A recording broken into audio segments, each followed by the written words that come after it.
Arsène Lupin, le bouchon de cristal, de Maurice Leblanc. Chapitre 1. 2 hommes arrêtés par la police. Il fait nuit. On aperçoit quelques étoiles entre les nuages. Arsène Lupin attend 2 complices, Gilbert et Vaucheray, devant une grande maison près de Paris. Le propriétaire est un homme politique très riche. Il n'est pas là ce soir. Une situation idéale pour un cambriolage. Tu es sûr que le député Daubrec est à Paris ? Oui, il est au théâtre. Et son employé de maison, il n'est pas là ? Il est à Paris aussi. Arsène Lupin n'est pas certain de ces informations. Il dit « Un changement est toujours possible. Nous avons 1 heure, pas plus. » À ma demande, Grognard et Lebalu surveillent l'entrée de la maison. Ils attendent dans une barque.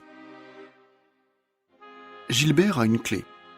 Ils entrent avec facilité, mais aussitôt on entend « Au secours !» C'est Léonard. L'employé de maison est là.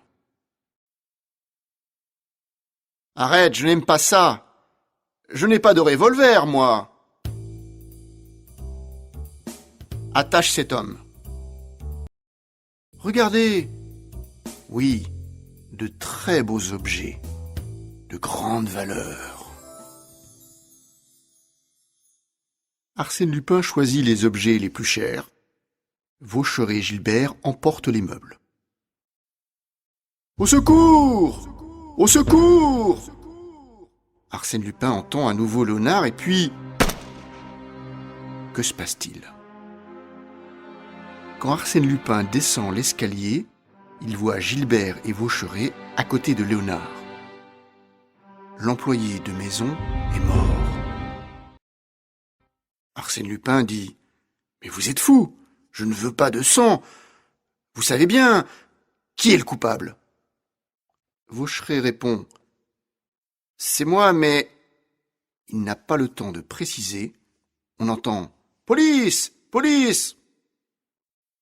« Je suis blessé. Ne bougez pas. Je dois être libre.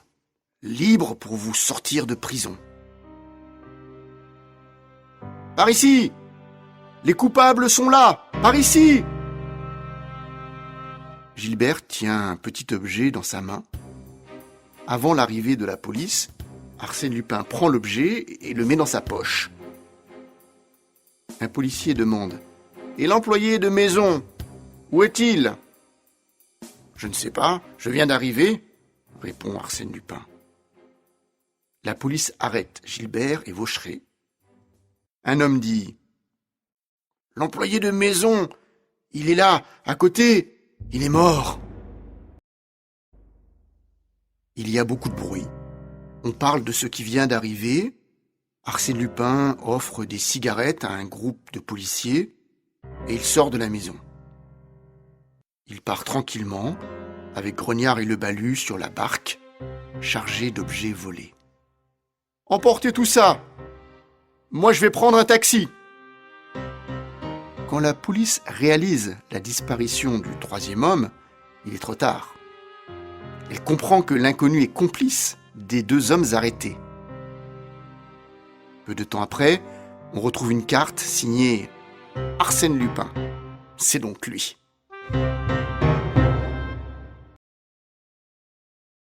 Chapitre 2. Un objet mystérieux. Arsène Lupin prend un taxi pour aller dans un appartement secret. Il ne veut pas dire à ses complices où il habite en ce moment. Quand il arrive chez lui, Arsène Lupin met les mains dans ses poches. Il trouve l'objet de Gilbert. Qu'est-ce que c'est ? Un bouchon de cristal ? Pourquoi Gilbert s'intéresse à cet objet ? Il est très tard et Arsène Lupin est fatigué. Il pose le bouchon de cristal sur la cheminée et il va se coucher. Il dort mal Il rêve de Gilbert et Vaucheray. Il imagine les deux hommes en prison. Arsène Lupin a peur de la peine de mort. Il doit les aider. Le lendemain matin, il décide d'observer à nouveau le bouchon de cristal. Disparu ? Disparu ? Mais personne ne peut entrer chez moi. Comment est-ce possible ? Qui est le mystérieux visiteur ? Gilbert est le seul à connaître cet appartement secret. Mais Gilbert est en prison. Arsène Lupin observe la porte d'entrée. La clé est toujours à l'intérieur. Cette visite est vraiment étrange. Pourquoi le bouchon de cristal est-il si important ? Arsène Lupin réfléchit. Il décide de retrouver le premier propriétaire du bouchon de cristal, Daubrec. Pendant l'hiver, le député habite dans un hôtel particulier, à Paris, près de l'avenue Victor Hugo. Déguisé en vieil homme, Arsène Lupin observe les entrées et les sorties de l'hôtel. Très vite, il voit d'autres hommes qui observent aussi Daubrec. Un soir, Arsène Lupin voit le célèbre député Praville. Plusieurs hommes entrent avec lui dans l'hôtel particulier. Arsène Lupin les suit. Mais que cherchent ces hommes ?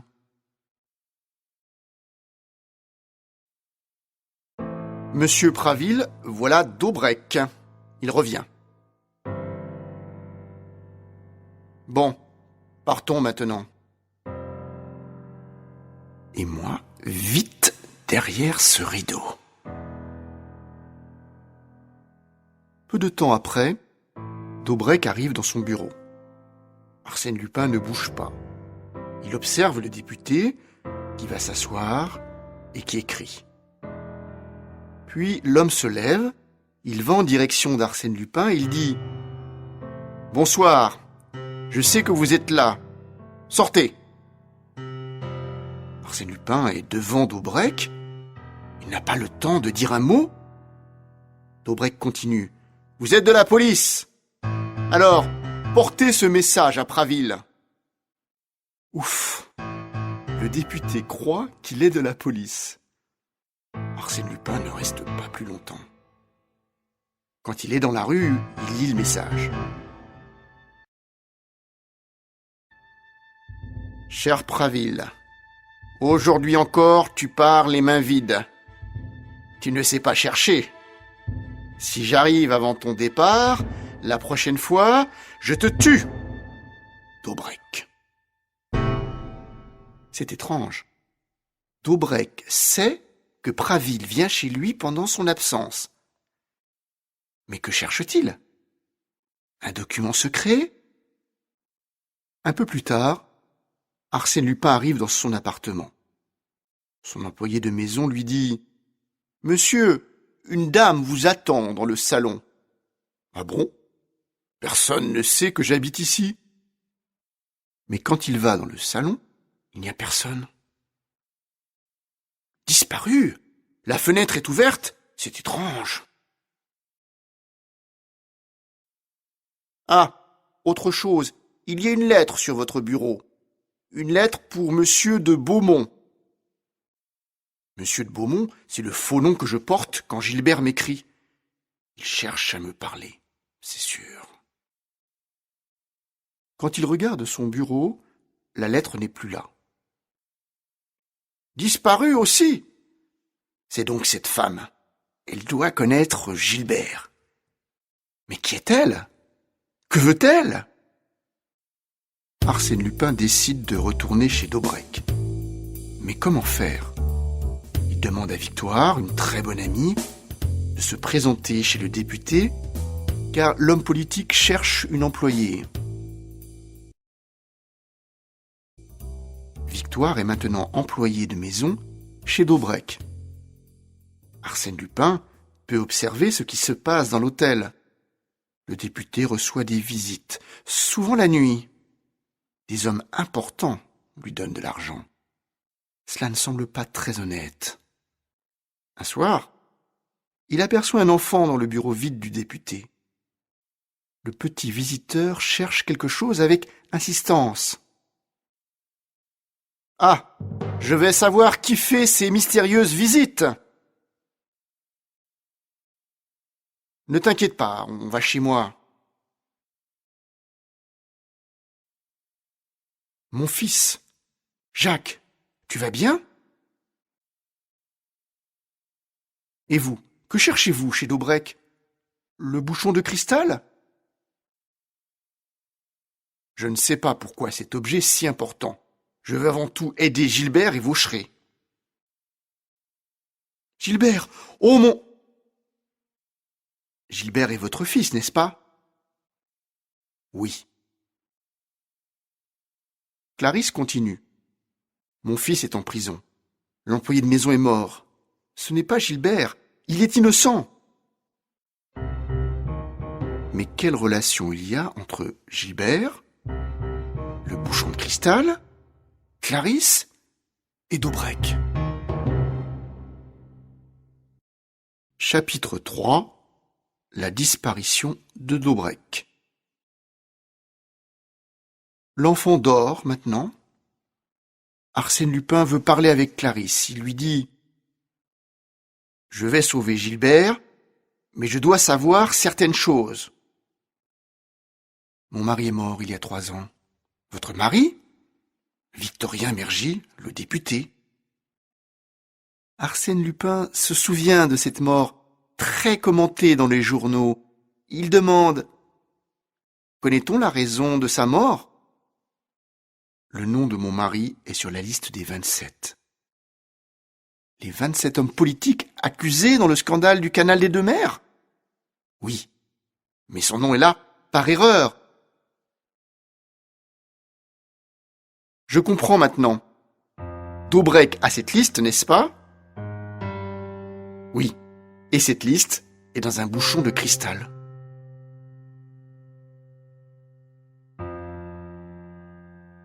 Mais comment est-ce possible ? Daubrec a fait faire un bouchon spécial, la liste des 27, et sur un papier très fin, à l'intérieur du bouchon. Arsène Lupin pense que c'est le bouchon de cristal que Gilbert a volé. Ce même bouchon disparu chez lui. Clarisse confirme. Oui, c'est vrai, j'ai cet objet maintenant. Mais ce n'est pas le bon bouchon de cristal. Il n'y a rien dedans. Mais pourquoi chercher cette liste des 27 ? Au début, pour l'honneur de mon mari. Et maintenant ? Daubrec garde la liste des 27 comme un trésor. Il utilise cette liste pour avoir de l'argent des hommes politiques. Il échange son silence contre beaucoup d'argent. Et si vous trouvez cette liste, je pense que Daubrec a le pouvoir de libérer Gilbert. Je sais que mon fils est innocent. Donc, la liste en échange de la liberté de Gilbert. Je m'appelle Arsène Lupin. Je vais retrouver la liste des 27. Gilbert va sortir de prison. Je vous le promets. Le lendemain, les journaux annoncent le jugement de Gilbert et Vaucheray. Arsène Lupin va assister à la fin du procès. Le procès est terminé. Vous êtes tous les deux coupables. Vous êtes condamnés à mort. Avez-vous quelque chose à dire ? Vaucheray. Oui, nous sommes coupables tous les deux. Arsène Lupin va nous sauver, tous les deux. Gilbert parle avec beaucoup d'émotion. Je suis coupable de certaines choses, mais je n'ai pas tué. Je ne veux pas mourir. À ce moment, on entend dans le public « Ne t'inquiète pas, le patron est là !» C'est l'agitation générale. Qui vient de parler ? Arsène Lupin est-il ici ? C'est lui ! Crient plusieurs personnes. La police arrête un homme dans le public. « C'est donc toi, Arsène Lupin ?» dit un policier. « Non !» répond l'homme. « Je m'appelle Philippe Banel. Un inconnu m'a donné 100 francs pour dire cette phrase. » Arsène Lupin est de retour chez lui. Que faire? Ses deux amis condamnés à mort. Il doit trouver la liste des 27. Il doit obliger Daubrec à parler, très rapidement. Grognard et le Balu vont kidnapper le député. Il va parler. Peu de temps après, Arsène Lupin demande à ses complices « Tout est prêt ?» Mais ils répondent « Il y a du nouveau. Daubrec a disparu, kidnappé par d'autres. » Clarisse décide de rencontrer le député Praville. Son nom est aussi sur la liste des 27. Arsène Lupin accompagne Clarisse, qui le présente ainsi. « Monsieur Nicole, professeur de mon fils Jacques. Il m'aide beaucoup, il connaît l'existence du bouchon de cristal. » Praville connaît bien Clarisse Mergy. Il accepte de donner des informations sur la disparition de Daubrec. Vers 6 heures, 4 hommes entrent chez Daubrec.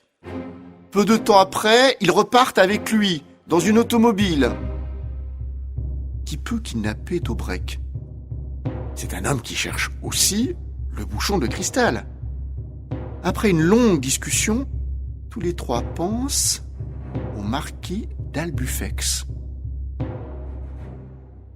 Clarisse est très inquiète. Le marquis d'Albufex va certainement détruire la liste des 27, la liste qui peut sauver Gilbert. Nous avons 55 jours, c'est peu.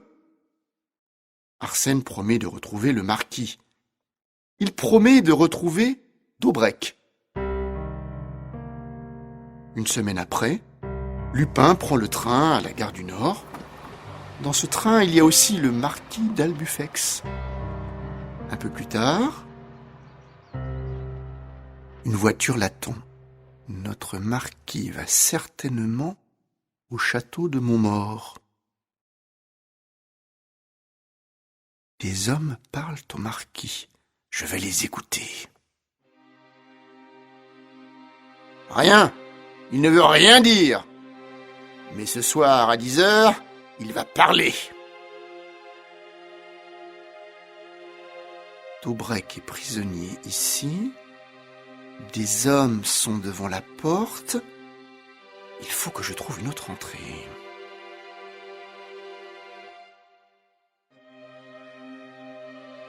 Arsène Lupin retrouve ses complices, arrivés quelques heures après lui. « Je sais où est Daubrec. Des hommes vont l'interroger cette nuit. Je dois y aller. » Grognard répond. « Mais c'est impossible. Des hommes sont devant la porte. Vous ne pouvez pas entrer. » « Il y a une fenêtre, en haut de la tour. Je pense que Daubrec est là. »« Cette fenêtre n'est pas accessible, » dit le Balu. « Vous avez vu la hauteur ? 50 mètres. C'est impossible. » « Rien n'est impossible pour Arsène Lupin. Je vais escalader. Je vais entendre Daubrec. Je vais savoir où est la liste des 27. Ah, encore quelques mètres. Ah, bientôt arrivé. Ah. Parle. Où est la liste? Répète, Daubrec. Ah, merci. Arsène Lupin n'entend pas la réponse de Daubrec, mais il entend le marquis d'Albufex qui dit, dans un paquet de tabac, sur son bureau. Il est très tard. Les hommes sortent. Daubrec est seul, prisonnier, toujours attaché. Arsène Lupin attend un long moment, puis il entre par la fenêtre. Daubrec le voit. « Ah, mais... » « Chut !» dit Lupin. « Venez, il y a une barque en bas. Si vous pouvez descendre avec moi. »« Mais comment ? » « J'ai une corde. La descente est difficile. Daubrec est très fatigué. Il veut descendre avant Lupin. Mais, arrivé en bas, le député se retourne. Il donne un coup de couteau dans le dos d'Arsène. « Je sais qui tu es. Merci, monsieur Lupin. Donne-moi ton revolver. Au revoir !»« Ah, s'il vous plaît, attendez !» Chapitre 4. La peine de mort. Daubrec part dans la nuit, libre et heureux d'être le plus fort. Plus fort que le marquis et ses hommes, plus fort qu'Arsène Lupin. Quand Arsène Lupin ouvre les yeux, il est dans une chambre à côté de Clarisse et de ses complices, le Balu et Grognard. « Mais que se passe-t-il ?»« Vous êtes blessé, le couteau dans le dos, » dit Clarisse. « Il y a combien de temps que je suis ici ? » ?»« Plus de 15 jours. Aujourd'hui, vous allez mieux. »« Et Gilbert et Vaucheray ? » ?»« Dans une semaine, c'est l'exécution. »« Non, ce n'est pas possible. Nous devons faire quelque chose.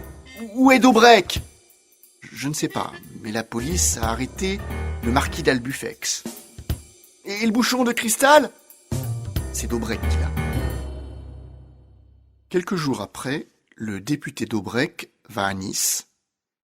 Clarisse Mergy prend le train à la gare de Lyon. Elle veut le suivre. Une fois à Nice, elle loue une chambre dans le même hôtel que lui. C'est la chambre d'à côté. Elle observe les entrées et les sorties de son voisin. Un matin, elle entre dans la chambre du député.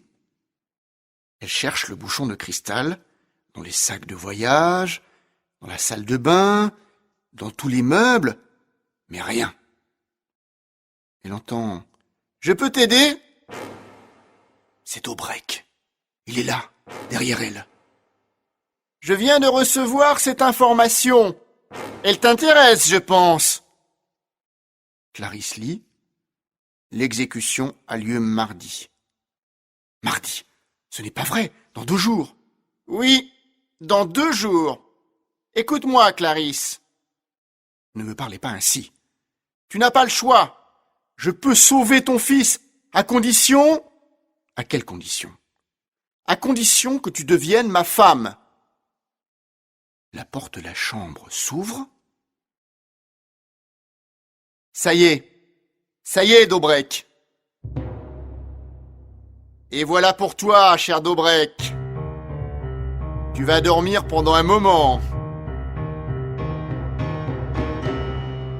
Bon, maintenant, le bouchon de cristal. Il n'est pas là, répond Clarisse. Et dans ce paquet de tabac ? Arsène Lupin ouvre le paquet. Au milieu du tabac, il voit le bouchon de cristal. Le bouchon de cristal, le vrai ! Vite, regardez à l'intérieur ! Dans le silence, ils ouvrent le bouchon et découvrent un papier très fin, la liste des 27. J'espère de tout cœur que cette liste va sauver Gilbert, dit Clarisse. Nous avons moins de 48 heures avant l'exécution. Nous partons ce soir à Paris. Voilà 2 billets de train réservés par Daubrec. Un pour Clarisse, un pour moi. Grognard et le Balu, prenez la voiture. Enfermez bien notre député dans la malle. Pendant que Clarisse Mergy se prépare, Arsène Lupin prend 10 000 francs dans les poches de Daubrec. Ça peut être utile pour le voyage. Les journaux annoncent l'exécution de Gilbert et Vaucheray, mardi matin, à la prison. Clarisse Mergy et Arsène Lupin arrivent le lundi matin à Paris. Ils demandent à voir Praville. Le rendez-vous est à 17h. C'est tard. Quand Clarisse et Arsène, sous les apparences de M. Nicole, arrivent dans le bureau du député, Praville demande « Vous avez la liste ?»« Oui. »« Donnez. » Praville prend la liste pour la regarder près de la fenêtre. Mais cette liste est fausse! Clarisse est désespérée. Dans quelques heures, c'est l'exécution de son fils. À partir de minuit, il y a des policiers dans toutes les rues autour de la prison. Le mardi matin, on vient chercher les 2 condamnés à mort. Vaucheray, nous venons. Oui, je sais. Léonard est mort, donc je dois mourir aussi. Gilbert, c'est l'heure. Non, je ne veux pas mourir. Je suis innocent. Les 2 hommes sont maintenant dans la cour de la prison. C'est bientôt l'exécution de Vaucheray. Mais il se passe quelque chose d'incroyable. Quoi? Que se passe-t-il? Attention! Vaucheray est mort. Les autorités stoppent l'exécution de Gilbert. Il est reconduit en prison. Les policiers se dirigent vers la maison d'où sont venus les coups de revolver. Ils mettent beaucoup de temps à entrer. L'inconnu part par les toits. Le préfet de police dit à Praville: c'est Arsène Lupin. Lui seul est capable de cela. Le lendemain, Arsène Lupin, déguisé en Monsieur Nicole, se présente au bureau de Praville. J'ai la liste authentique. Daubrec vous l'a donnée? Non, je l'ai prise dans l'œil gauche de Daubrec. Son œil? Un œil de verre. Dedans. C'est ainsi qu'Arsène Lupin réussit à sauver Gilbert. Un mois après, l'ex-condamné à mort sort de prison. Il est condamné aux travaux forcés sur l'île de Ré.